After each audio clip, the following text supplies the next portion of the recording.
Shalom saudaraku yang dikasih dalam Tuhan Yesus Kristus. Apa kabarnya? Saya yakin dan percaya semua kita baik dalam perlindungan Tuhan. Baik atau tidak baik keadaan kita, Tuhan Yesus tetap baik untuk kita. Dimanapun kita berada, Tuhan Yesus tetap menyertai kita. Terima kasih buat Kefrodi Teologi, yaitu Ibu Ipon yang telah mempercayakan saya pada hari ini untuk membawakan sharing untuk kita.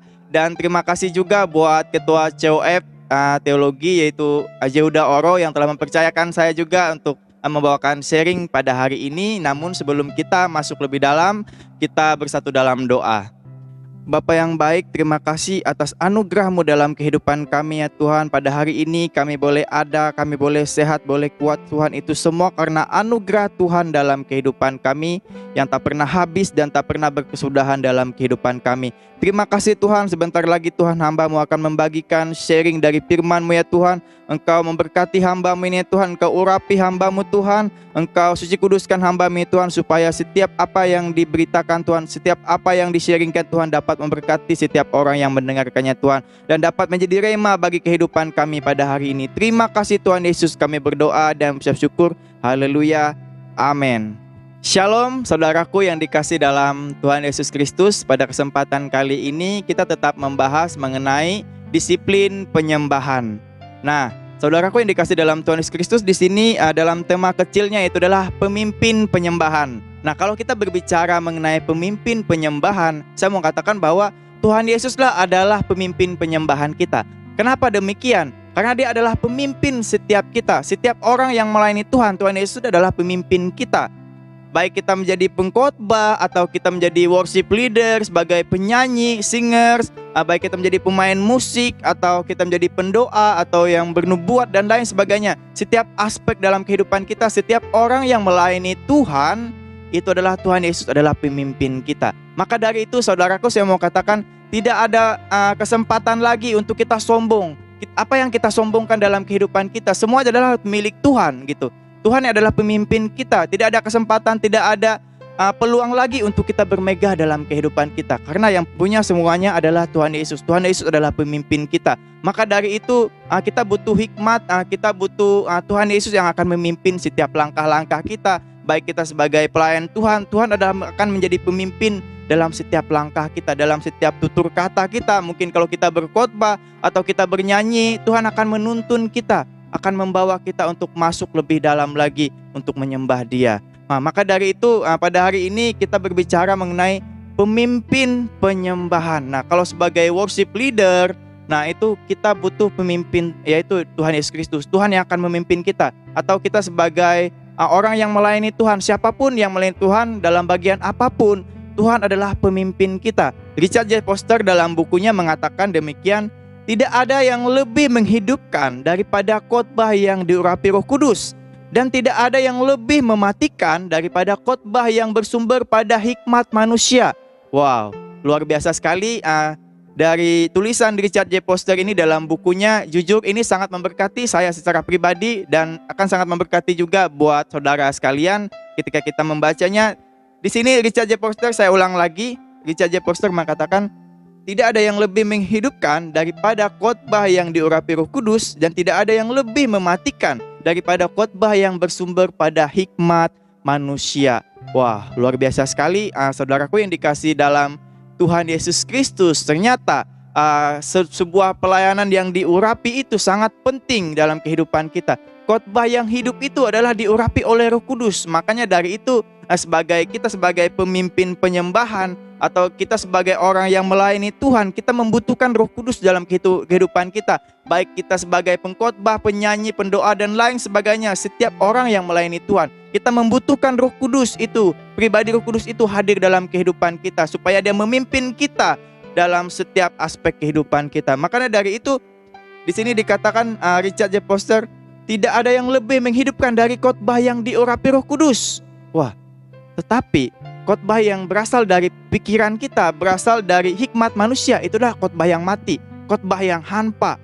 Nah, makanya dari itu setiap pengkhotbah, setiap hamba-hamba Tuhan, setiap orang yang melayani Tuhan, kita membutuhkan Roh Kudus dalam kehidupan kita. Saudaraku, coba kalau kita melihat salah satu, yaitu di Alkitab, tokoh di Alkitab, yaitu Petrus. Ketika Petrus berkhotbah, sekali dia berkhotbah, apa dikatakan di Alkitab apa? 3.000 orang bertobat. Mari kita baca ayatnya.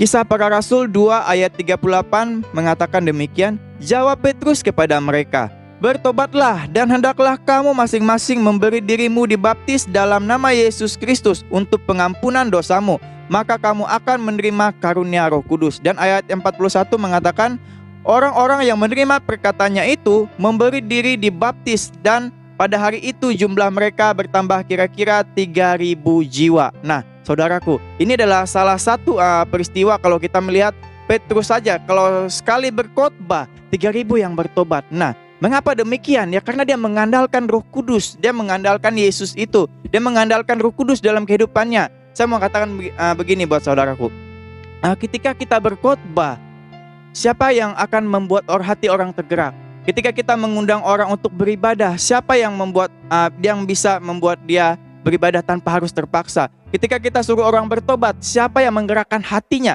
kalau bukan dari Roh Kudus itu sendiri? Nah, maka dari itu kita membutuhkan Roh Kudus dalam setiap pelayanan kita, baik sebagai worship leader, singer, pemain musik, pendoa, orang yang bernubuat, orang yang berkhotbah sekalipun. Kita membutuhkan Roh Kudus dalam kehidupan kita, karena yang menggerakkan hati seseorang, yang mengubah seseorang adalah Roh Kudus. Maka dari itu Richard J. Foster mengatakan di dalam bukunya, saudaraku, dia mengatakan bahwa tidak ada khotbah yang lebih hidup yang diurapi selain diurapi oleh Roh Kudus. Tidak ada khotbah yang lebih hidup selain diurapi oleh Roh Kudus.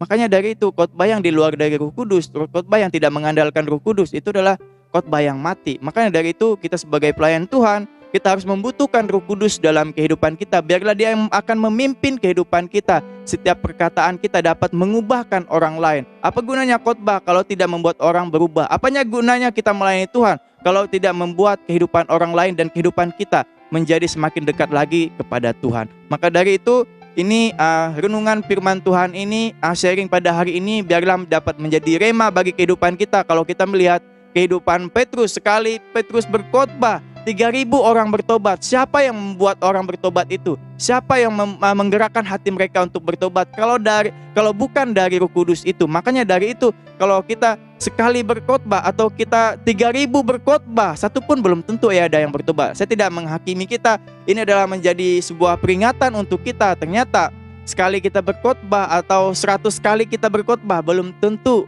orang bertobat. Makanya dari itu, siapa sih yang membuat orang bertobat? Siapa sih yang membuat orang berbalik kepada Kristus? Siapa yang membuat hati orang itu tergerak untuk datang beribadah dan lain sebagainya? Itu adalah pribadi Roh Kudus itu. Makanya dari Richard J. Foster mengatakan di dalam bukunya sangat memberkati. Sekali lagi saya akan baca untuk kita. Richard J. Foster mengatakan demikian, tidak ada yang lebih menghidupkan daripada khotbah yang diurapi oleh Roh Kudus. Dan tidak ada yang lebih mematikan daripada khotbah yang bersumber pada hikmat manusia. Biar inilah menjadi perenungan bagi kita, setiap hamba-hamba Tuhan, dimanapun kita berada, setiap kita yang mengambil bagian dalam pelayanan Tuhan, biarlah kita mengandalkan Roh Kudus. Meskipun kita pintar, meskipun kita hebat dalam eksegesis, dalam setiap apapun, setiap kita mau berkhotbah, kita sudah merasa sudah jago, sudah hebat, meskipun kita sudah merasa, wah, saya sudah bisa eksegesis ayat, saya sudah bisa menafsirkan ayat dan lain sebagainya, sudah pakai bahasa asli dan lain sebagainya. Apa gunanya itu kalau kita tidak mengandalkan Roh Kudus? Mungkin kita jago dan lain sebagainya, itu tidak bisa membuat orang berubah. Cuman Roh Kudus yang membuat orang itu berubah dan bisa bertobat. Makanya dari itu kita mengandalkan Roh Kudus, kita boleh mengandalkan diri kita, tetapi kita jangan lupa akan pribadi Roh Kudus itu sendiri, yang akan menolong dan yang akan memampukan kita dan akan memimpin kita. Dalam nama Tuhan Yesus, haleluya, amin. Terima kasih Bapak yang baik. Pada hari ini biarlah renungan, biarlah sharing pada hari ini Tuhan dapat memberkati kami Tuhan. Dimanapun kami berada Tuhan, biarlah ini dapat menjadi rema bagi kami, setiap kami yang mengambil bagian dalam pelayanan Tuhan. Dimanapun kami berada Tuhan, Roh Kudus-Mu selalu menyertai kami. Dimanapun kami melayani Tuhan, Engkau selalu menuntun kami Tuhan. Biarlah setiap pelayanan kami diurapi oleh Engkau Tuhan, dapat berkuasa Tuhan. Terima kasih Tuhan Yesus, terima kasih Bapa. Berikan kami kesehatan, hikmat, marifat yang daripada Engkau Tuhan. Dijauhkan kami dari mara bahaya apapun Tuhan. Dimanapun kami berada, kami boleh merasakan sukacita, damai, sejahtera daripada Engkau. Terima kasih Bapa yang baik. Kami berdoa dan mengucap syukur, haleluya, amin.